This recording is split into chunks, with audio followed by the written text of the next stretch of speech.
वो सब सिर्फ एक वोट बैंक का एक जरिया बनेगा कि हम मराठी के लिए बहुत कुछ कर रहे हैं, हम यहाँ इस पार्टी के लिए बहुत कुछ कर रहे हैं तो हमको वोट दीजिए। लेकिन आप इस सब डिजिटल जमाना है, हर आदमी अब नॉलेजेबल है, हर आदमी ज्ञानी है, इस चीज को समझता है कि नहीं अब ये सब प्रोपेगेंडा में हम लोग अब नहीं फंस सकते। ऐसा विवाद चल रहा है कि भाई मराठी को प्रायोरिटी में देना चाहिए, इसके सहमत में मैं भी हूँ।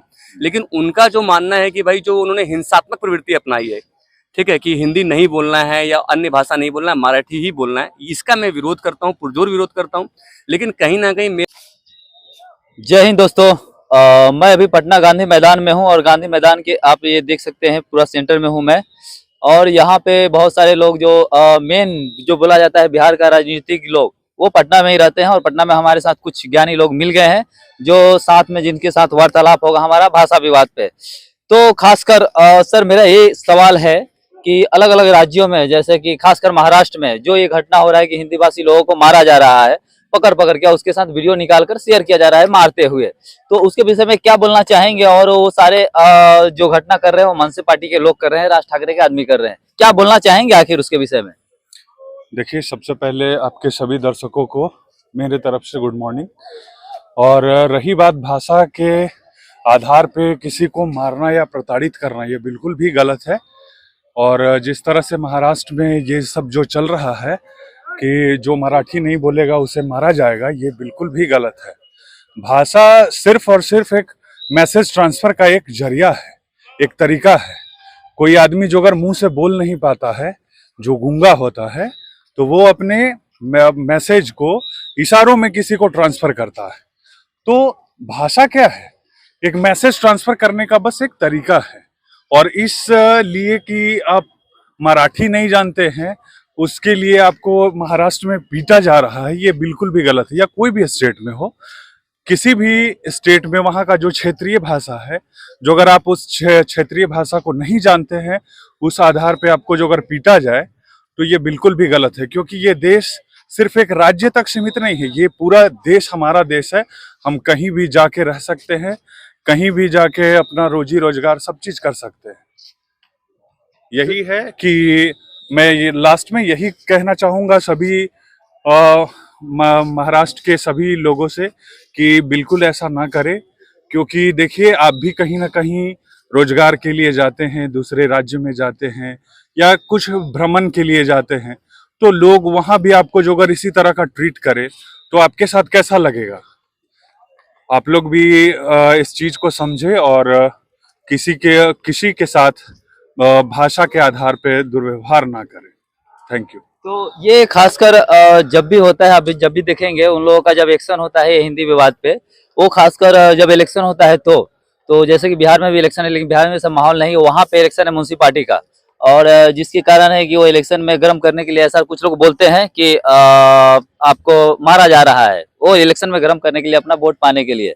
उसके विषय में क्या बोलेंगे? और यहाँ के जो खासकर पॉलिटिशियन है, उन लोगों को भी कुछ आवाज उठाना चाहिए, क्योंकि आम जनता तो उठा ही रहा है, आप जैसे उठा रहे हैं। पॉलिटिशियन को आवाज उठाना चाहिए था कि नहीं, यहाँ के खासकर पॉलिटिशियन को? बिल्कुल बिल्कुल उठाना चाहिए था। और ये जो मतलब ये चुनावी रंग है, जो अभी बस चुनाव आ रहा है, नजदीक आ रहा है, तो इस तरह का बहुत सारे और भी चीज उठ के नए नए आएंगे जिसे आज तक हम लोग कभी जानते नहीं है, वो भी सब उठ के आएंगे अभी। और वो सब सिर्फ एक वोट बैंक का एक जरिया बनेगा कि हम मराठी के लिए बहुत कुछ कर रहे हैं, हम यहाँ इस पार्टी के लिए बहुत कुछ कर रहे हैं तो हमको वोट दीजिए।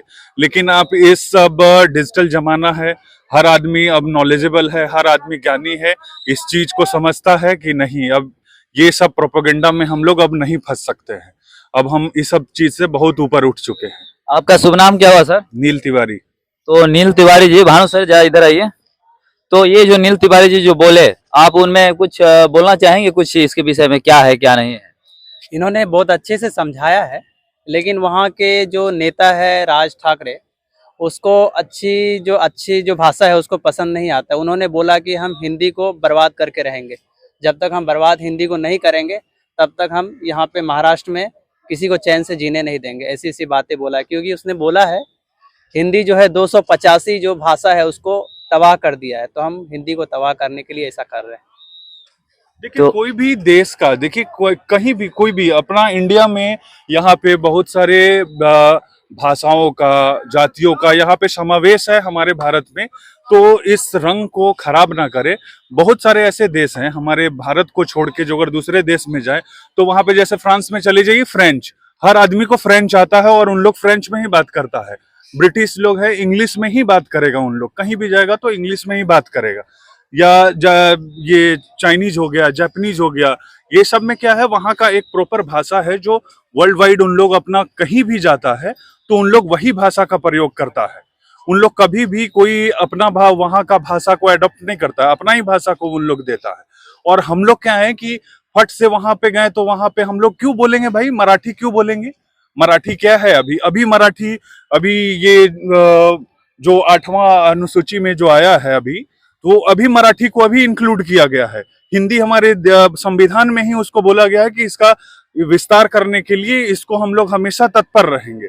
तो हिंदी को हम लोग ज्यादा प्राथमिकता देंगे ना, कहीं भी जाएंगे तो हमारे एक भाषा से हमें जाना जाएगा, हम हिंदी भाषी हैं, हम हिंदुस्तान से आए हुए हैं।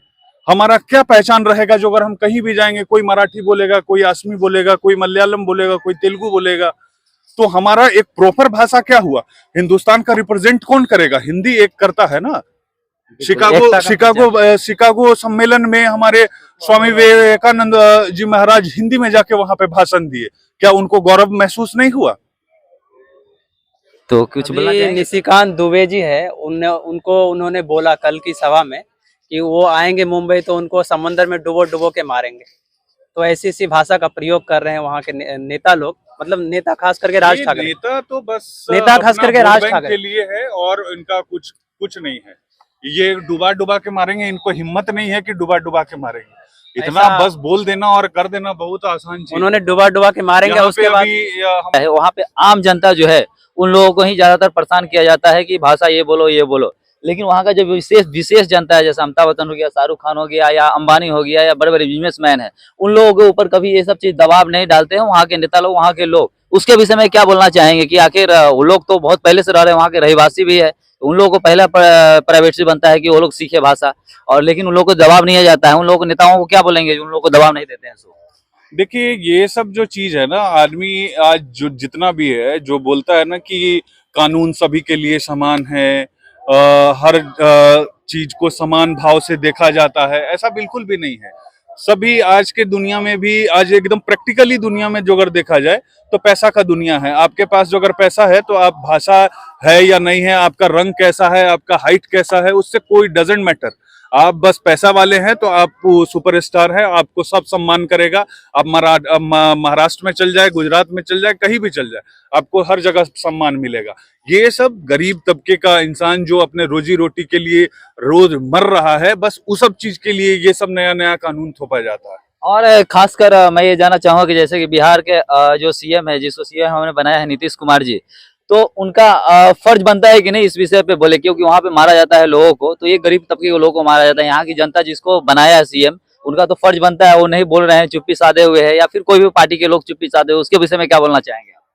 बिल्कुल, ये सब में हमारे हम अपने राज्य में किसी एक राजा को जो अगर चुन के बैठाते हैं, एक गद्दी पे बैठाते हैं, हम इसलिए चुन के बैठाते हैं कि वो हमारे हित के लिए काम करे, वो हमारे लिए हमेशा खड़ा रहे। आज लोग वहां पे पिटाई खा रहे हैं, मार खा रहे हैं, उनके लिए जो अगर चुप्पी साधे हुए, यानी कि आप एक अच्छा राजा नहीं सिद्ध हो रहे हैं।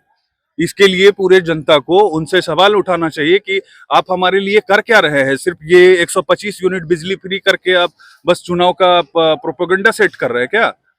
तो अगर आप इसके तह में घुसेंगे तो एक्चुअली हिंदी भाषा को प्रताड़ित नहीं किया जा रहा है, किया जा रहा है भोजपुरी भाषा को प्रताड़ित। अगर आप भाषा जो है ना कि सिर्फ एक भाषा जो एक आत्मिक जुड़ाव का कारण बनता है, आत्मा से आत्मा को जोड़ता है। अब मुंबई के अंदर में, जो महाराष्ट्र के अंदर में सबसे बड़ा भाषा का विवाद चल रहा है कि भाई मराठी को प्रायोरिटी में देना चाहिए, इसके सहमत में मैं भी हूँ। लेकिन उनका जो मानना है कि भाई जो उन्होंने हिंसात्मक प्रवृत्ति अपनाई है, ठीक है, कि हिंदी नहीं बोलना है या अन्य भाषा नहीं बोलना है, मराठी ही बोलना है, इसका मैं विरोध करता हूँ, पुरजोर विरोध करता हूँ।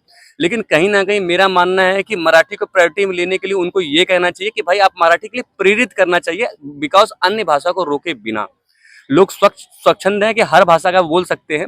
लेकिन अगर हम महाराष्ट्र जा रहे हैं तो ये हमारा भी दायित्व बनता है कि हम वहाँ की भाषा को सीखें। उससे दो फायदे हैं, हमको वहाँ पे व्यापार वाणिज्य करने में सहयोग मिलेगा, अगर मान के चलिए अभी कनाडा चल जाइए, अमेरिका चल जाइए, क्या आप हिंदी में वहाँ व्यापार कर सकते हैं? नहीं कर सकते, आपको इंग्लिश सीखना पड़ेगा ना। तो जब वहां जाके हमको इंग्लिश सीखना और हम मजबूरी में सीखते हैं, तो महाराष्ट्र में थोड़ा सा मराठी सीखने में क्या दिक्कत है? इससे दो होगा, बिहार और यूपी के लोगों का महाराष्ट्र के साथ आपसी सामंजस्य बैठेगा, ठीक है, जो भाषा विवाद है वह स्वतः कम हो जाएगी और एक आदमी को दो भाषा का ज्ञान भी हो जाएगा। इसमें बुराई तो कुछ नहीं है, बुराई सिर्फ ये है कि भाषा का को जो रोका जा रहा है वो हिंसात्मक प्रवृत्ति से रोका जा रहा है, इसका मैं विरोध करता हूँ। समर्थन कहीं ना कहीं मैं इसका समर्थन करता हूँ, क्योंकि भाषा सिर्फ भाषा नहीं, भाषा किसी भी जगह की संस्कृति को जो है पैदा करती है और मारती है। मान के चलिए अभी हम यहाँ हैं, अभी बहुत लोग, हम लोग सारे भोजपुरी और हिंदी बोलने वाले लोग हैं, लेकिन अचानक से यहाँ पर कम से कम ज्यादा संख्या में ऐसे लोग आ जाएं जो किसी अन्य भाषा को बोलते हैं, हमें और आपको दिक्कत होने लगेगी या नहीं? निश्चित तौर पे। तो इस चीज को हम क्यों नहीं स्वीकार रहे कि वहाँ के लोगों को दिक्कत हो रही होगी? घंटा काम करता है, काम करने के बाद खाना बना के सो जाता है, उसके पास भाषा सीखने का समय नहीं है। मैं आपको यहीं रोकूंगा, भाषा कभी भी किताबी तौर पे नहीं। आपने हिंदी किस किताब से सीखा है या भोजपुरी किस किताब से? भाषा बोले या समझे सुनने वाली बात। आप इंग्लिश पढ़ते रहिए, जिंदगी भर मर जाइएगा, इंग्लिश कभी नहीं सीख पाइएगा जब तक आपको इंग्लिश का एनवायरनमेंट नहीं मिलेगा। हिंदी हमने इसके लिए सीखा है क्योंकि हिंदी से समझ लीजिए सीखा नहीं, हिंदी में स्वतः आया है, स्वतः आया है उस परिवेश में। अभी से हाँ, अब मैं बताता हूँ आपको कि जितने भी लोग महाराष्ट्र में रहते हैं, जो कि यहाँ से रह के 2 साल भी बीत गए, 6 महीने भी बीत गया। मेरा खुद का आज एक दोस्त 11 बजे आने वाला है, मेरे जेब में आपको मैं टिकट दिखा सकता हूँ, ठीक है, वो अभी महाराष्ट्र से यहाँ आ रहा है, तो उसको मराठी आती है, वो 3 साल 4 साल से। अब उस चीज को कैसे बैठा, मराठी शुद्ध नहीं बोलना है। अब जैसे मैं यहाँ हूँ, ठीक है, मुझे बहुत अच्छे से भोजपुरी नहीं आती, लेकिन मैं आप लोगों के साथ सामंजस्य बैठाने के लिए बोल सकता हूँ।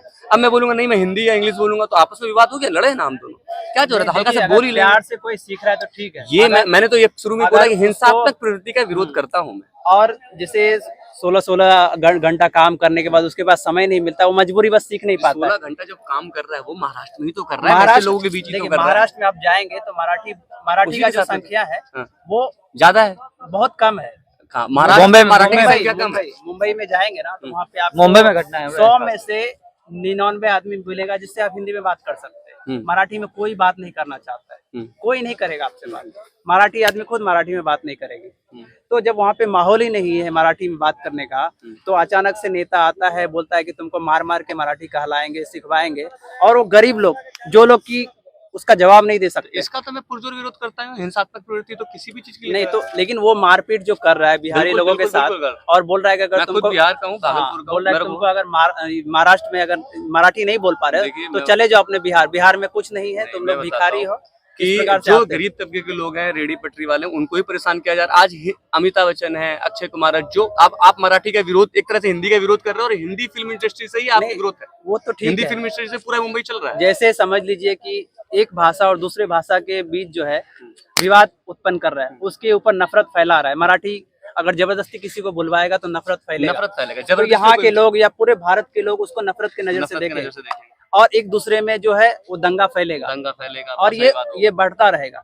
तो ऐसा जो नेता लोग है, जैसे राज ठाकरे हो गया, ऐसे और भी नेता है, ये नेता की संख्या और बढ़ता रहेगा। तो ऐसे नेता के ऊपर कार्रवाई क्यों नहीं कर रही है? कार्रवाई भी होनी चाहिए। और जो ये भाषा विवाद है, मेरा मानना है इस भाषा विवाद को एक सही रूपरेखा देने की। गांधी मैदान से, पटना गांधी मैदान से जो काफी शांतिपूर्वक ये लोगों ने बताया, इन लोगों ने कि ये प्रॉब्लम है और इस तरीके से राय विचार दिए कि नेताओं को इस तरीके से चलना चाहिए। और जो भी अगर इस विषय पे अगर कर रहे हैं, मराठी को आगे पहुंचाना चाहते हैं तो प्रेम से कीजिए भैया, ये जबरदस्ती का चीज नहीं है। और खासकर हिंदी प्राइवेसी के विषय में इन लोगों ने बोला कि हिंदी का बढ़ावा देना चाहिए, तो ही देश में एकता रहेगी। और एकता का परिचायक है हिंदी, तो हिंदी को बढ़ावा देना पड़ेगा। उसके लिए आप प्रेम की भावना और थोड़ा बहुत आगे पीछे कर रहे हैं तो कोई दिक्कत नहीं है। तो आप सभी लोगों को इस वीडियो पे क्या कमेंट करना है, क्या बताना है, आप सभी लोग कमेंट करना ना भूले। जय हिंद सभी लोगों को।